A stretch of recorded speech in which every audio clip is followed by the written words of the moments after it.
You're listening to Snippets from the Summit with your host, Scott McKay.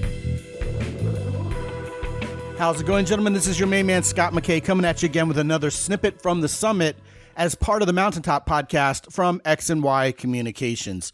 You know, you guys have heard me say time and again that whenever a man asks me what he can do because he isn't getting any women to go out with him, I usually counter with a question of my own, which is this: well, how many women have you actually asked out? Almost every time the guy will come back with the answer, well, none. And see, that's the thing. If you show me a guy who has a reasonably extreme fear of asking women out, usually I'll show you a guy who does not have a whole lot of experience with actually approaching women and talking to them. He's had a mental block his entire life, driven either by fear or by a desire, well, not to bother women, which he perceives he would be doing if he, stops a woman and talks to her. Well, here's the thing, gentlemen. It takes about 2 or 3 positive experiences going up to a woman and talking to her and having her actually be friendly and sweet back to you before you realize, what have I been doing my whole life? I should have been talking to women. I should have been approaching them. I should have been making their days better, brightening them up somehow with a kind word, a smile, a joke, or something that's respectful to them and actually works, as opposed to doing something, well, not as respectful, either by leading the conversation with something sexual, like nice shoes, let's screw, or getting too close to her and invading her space, getting all up in her chili, trying to get close, or listening to the PUAs who would tell you have to escalate Kino by pawing her up so she's comfortable with your touch. Yeah, well, those things might get you sent to the proverbial timeout box by women, but they go against the grain of common sense human-to-human interaction and socialization. If you do what I call establishing normalcy, going up to a woman and saying, for example, hi, I'm, insert whatever your name is here. In my case, it would be, hi, I'm Scott. No woman will respond to you in some mean, nasty way unless she's some sort of maniac. And guess what, guys?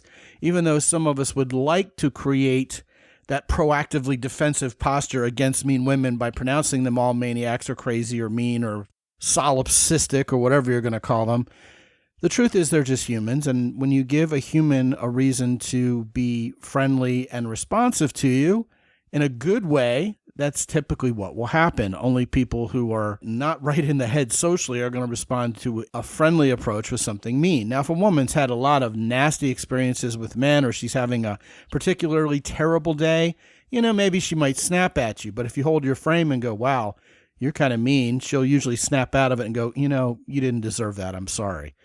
But it's that step of holding your frame, as a matter of fact, which leads to the ultimate cure for approaching women. Now, I kind of alluded to it before. I said if you approach 2 or 3 women and get a good response from them, well, you'll be pretty much thinking to yourself, man, this wasn't as hard or as dangerous as I used to think it was.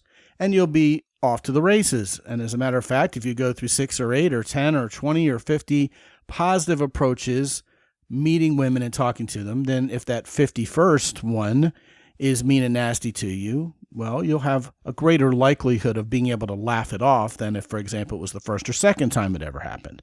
And I can all but promise you, gentlemen, that, like I said, if you approach women leading with friendliness and goodwill, that's almost always what you're going to get in return. It would be extraordinarily bad luck to have that happen on the first or second try if you're doing everything I'm talking about in this particular podcast.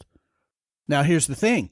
Once you've approached that many women, you reach that point that Malcolm Gladwell famously talked about called unconscious competence. You know what you're doing, you know how to do it, and you don't have to think about it anymore. There's no longer any pressure to perform when you get to that place either. It's simply part of your lifestyle. And gentlemen, once it is your lifestyle to actively talk to women, to approach them, to make their day better, to interact with them, and you see those positive results over and over again, you'll want that to be a part of your life. You'll never let it go. Now, yeah, you need to stay in practice. You don't want to get into this sort of weird slump where if you have a couple of days where you don't feel so social, or a couple women in a row aren't so nice to you or aren't amenable to having a conversation with you, yeah, then you might revert to being kind of hard on yourself. But Indeed, once you make it your lifestyle and you practice that lifestyle, guess what, guys? It's no longer that, I have to go and approach women and talk to them and possibly get rejected. All of a sudden it becomes, hey, I get to wake up every morning and I get to do this.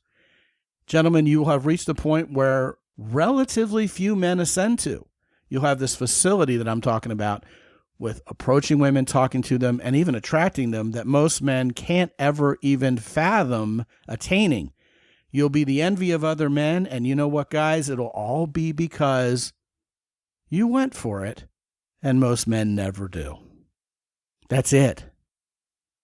Want to talk about this or anything else? Scott at mountaintoppodcast.com. Be good out there. As always, visit mountaintoppodcast.com for more.